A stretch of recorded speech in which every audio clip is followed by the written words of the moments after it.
Salut mes petits permaculteurs, j'imagine que certains d'entre vous doivent déjà me connaître puisque vous m'auriez vu sur mon ancienne chaîne qui depuis a été supprimée et donc vous connaissez ma passion pour la permaculture.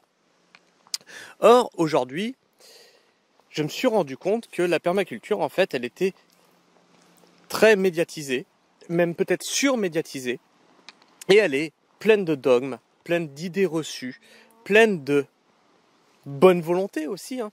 Mais dans ces pratiques dogmatiques, elle part un petit peu dans tous les sens et sans jamais avoir un œil critique dessus. Et moi, ce que j'aimerais vous proposer, c'est d'avoir un œil un petit peu plus critique sur cette permaculture, parce qu'aujourd'hui, c'est très bien de la pratiquer dans un jardin de 10, 20, peut-être 100 mètres carrés. Mais aujourd'hui, il est question de nourrir 7 milliards d'individus sur cette planète et apporter un petit peu de pragmatisme donc à cette permaculture, hein, tout en se servant de ce que nous ont légué Bill Mollison, David Holmgren et d'autres dont j'ai fait beaucoup la lecture. Et aujourd'hui, là, tel que vous pouvez le voir, on est sur l'exploitation de mon épouse, hein, avec qui je travaille. Et donc, un petit coucou. et donc, on essaye tous les deux de mettre en place donc des principes de permaculture pour nourrir certainement pas la planète entière, hein, mais déjà une communauté locale.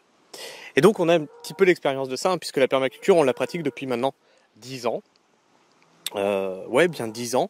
Et sur l'exploitation, on a commencé il y a 4 ans sur un terrain qui était complètement inapte à accueillir des cultures. C'était un terrain totalement hydromorphe qui ne servait qu'à la pâture, blindé de cailloux, etc. Non. Et en fait, on se rend compte, au fur et à mesure qu'on fait nos marchés, qu'on doit faire énormément de pédagogie avec les gens qui ont énormément d'idées reçues au niveau de la permaculture et qui ont leur propre concept de la permaculture. Alors ça, c'est tout à fait normal, hein. Chacun pratique la permaculture qu'il veut, hein. La permaculture est un outil, déjà, pour commencer. On va quand même appeler les choses par leur nom. C'est un outil. Ce n'est pas un truc bête et méchant à appliquer tel que. D'ailleurs, je vais vous mettre un petit extrait de Rémi Kulik, que j'aime beaucoup, du Jardin des Merveilles, qui disait quelque chose de très intéressant. Donc je vais vous le passer là. Ensuite, pour répondre à la question perma ou pas perma, comment répondre à ça? Permaculture, c'est vraiment une philosophie qui est très très large et l'objectif de la permaculture, c'est de faire quelque chose qui soit efficace, productif, résilient, durable. Donc moi, si tu veux savoir si le tourteau de ricin que toi tu as utilisé chez toi dans ton contexte, c'est perma ou pas perma, il faudrait que je te pose des questions. Où est-ce que tu l'as obtenu? Qui l'a produit? Comment ça a été produit? Comment tu vas l'utiliser? Est-ce que tu en as en quantité que tu pourrais partager avec tes voisins s'ils en ont besoin? Si tu as dû te déplacer, utiliser ton véhicule pour aller en acheter un peu plus loin, si c'est une industrie qui l'a produit, non, là c'est pas perma. Après, si tu as quelqu'un qui produit du ricin à côté de chez toi, qui fait son huile et que toi tu peux récupérer ou échanger, troquer son tourteau, là c'est complètement perma. Donc c'est vraiment la façon dont tu l'as obtenu, la façon dont tu l'as utilisé qui va être perma ou pas perma, si on peut. J'aime pas trop le côté dire ça c'est perma, ça c'est pas perma, parce que ça donne un peu le bâton pour taper sur celui qui, toi c'est pas perma ce que tu fais, moi c'est perma ce que je fais. Déjà, quelqu'un qui dit à quelqu'un d'autre, toi c'est pas perma ce que tu fais, bah ça c'est pas perma. Pour moi, si on voulait vraiment être à fond dans le truc.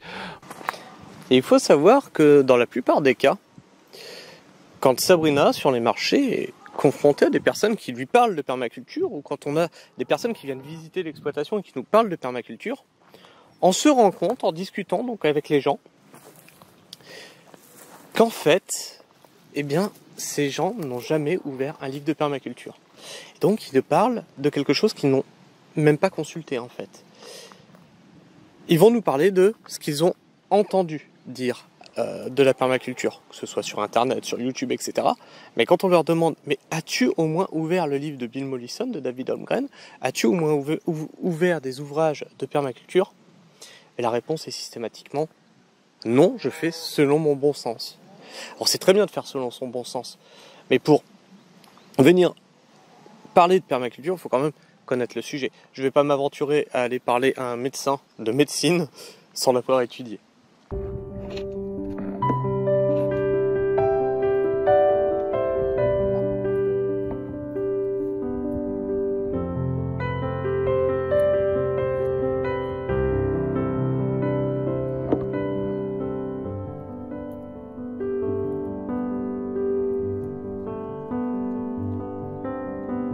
c'est pareil, on trouve pas mal de personnes aujourd'hui qui critiquent la permaculture. La permaculture est en ce moment en train de tomber dans une ornière où elle est critiquée et mal vue. Et ces personnes qui critiquent la permaculture ne parlent même pas de permaculture. Ils parlent d'un truc farfelu. Ils parlent d'un truc farfelu qu'ils ont vu, ils prennent des exemples à droite à gauche, mais ils prennent des exemples qui ne sont pas de la permaculture.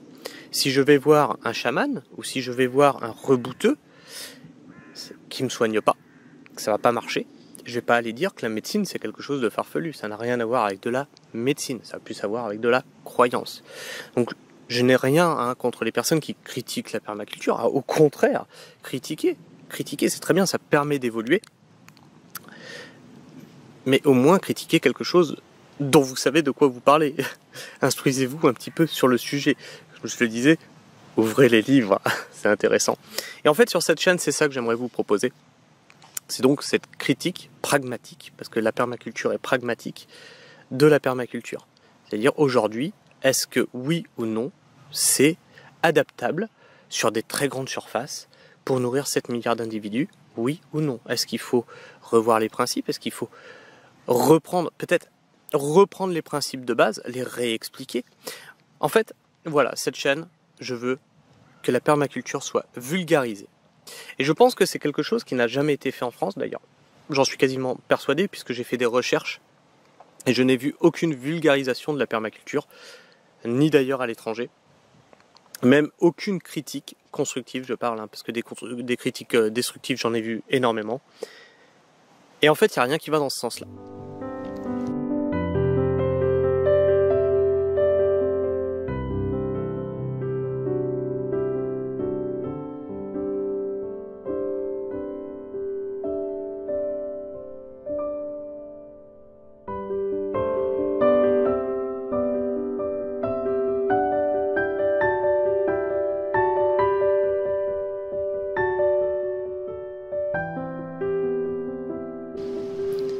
Et pourquoi, je me suis posé cette question, pourquoi en fait cette permaculture n'a pas été, finalement, n'a pas eu le droit à sa vulgarisation ou à sa critique constructive?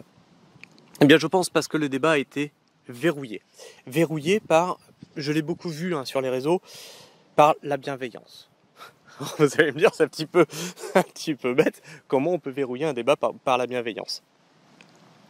Bien tout simplement, vous voyez, Sabrina par exemple, là, vous voyez devant vous, là, il y a de la terre qui a été travaillée. Eh ben, ça, pour beaucoup d'entre vous, c'est pas de la permaculture.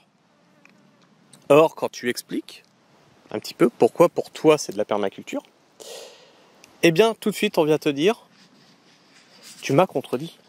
Tu as osé me donner une leçon. Tu n'es pas bienveillant.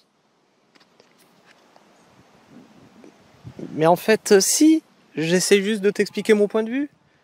Et voilà, en fait, puisqu'on n'ose plus rien dire aux gens, on a verrouillé ce débat sur la permaculture. Et je pense qu'il est grand temps aujourd'hui d'arrêter de perdre du temps, d'arrêter de partir dans tout et n'importe quoi, et de poser les choses sur la table et d'en parler sereinement, ouvertement, de dire ce que chacun pense. Et je vous invite d'ailleurs dans les commentaires à me dire ce que vous pensez de mon futur concept, de vulgariser cette permaculture. Et à chaque vidéo, je vous invite aussi à me donner votre avis, si vous êtes d'accord avec ça, si vous le pratiquez comme ça, si vous le voyez comme ça, avec des sources, bien entendu, parce que moi des sources, je vais vous en fournir, bien entendu, je sors pas les trucs de mon chapeau.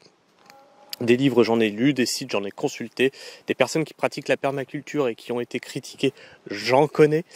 Et dernière chose que j'aimerais vous dire, sur cette chaîne, si le concept vous plaît, il n'est pas impossible que nous allions faire des reportages chez des personnes qui pratiquent la permaculture. Alors moi j'ai une chance formidable, c'est que je vis avec quelqu'un qui a une entreprise de maraîchage en permaculture. Donc je pourrais faire des reportages assez facilement, d'autant plus que je travaille avec elle. Et on connaît d'autres personnes qui sont dans un rayon plus ou moins éloigné, mais autour de nous, qui pratiquent cette permaculture et qui ont eu eux aussi à subir quelques critiques, quelques remarques désobligeantes, ou qui vont vous partager eux, leur vision de la permaculture. Et le point commun de toutes ces personnes, c'est qu'on n'utilise quasiment pas d'outils mécanisés. Alors ça ne veut pas dire que les outils mécanisés sont inexistants, ça veut dire qu'on n'en utilise quasiment pas. Et ça aussi, c'est un petit mythe de la permaculture, c'est l'anti-mécanisation. Mais ça, on en parlera dans une autre vidéo. Sur ce, je vous fais la bise, je vous invite à donner votre avis dans les commentaires. Ciao!